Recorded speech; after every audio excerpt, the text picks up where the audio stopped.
war annaga iyo qadaad weyn yaana kala saarayo maalinteedaan xorriyadda ka qaadanay oo maaragtay caalamka aan ka soo qaadanay xorriyadda ingiriiska ayaana lagu haystaa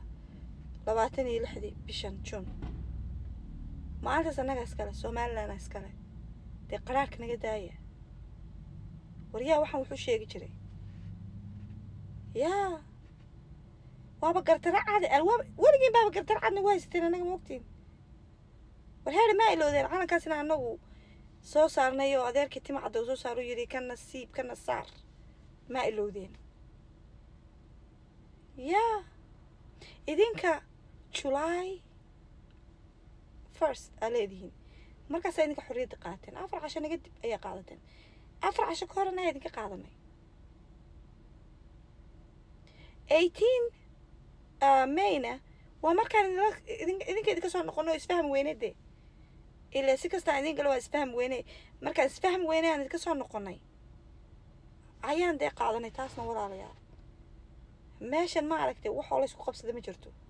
waa taariikhda ogaada dimse waxba ma akhridiin dee waan in akhrinaa waaba yaabanahay waryaar reer xamrow reer qadaadweynow nadaaya dee yaa ma fahantay laakiin waxaaba igu daranbo kuwan Somaliland qaarkooda oo kula congratulation ay kuleeyihiinbo hambaliyada maxaa ku leedihiin maalintaas innaga alhayna maxaa iyaga ma lahaa war May 18 waa markaa idinka soo laabanay oo idinka soo noqonay June 26 waa markaan annaga xorriyadda weyn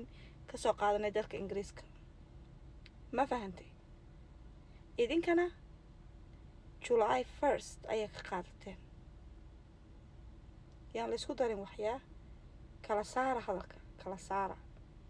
mise fartaan idin qornaade oo idin akhrinaa weliba wadayaan la isku ciyaar okay bye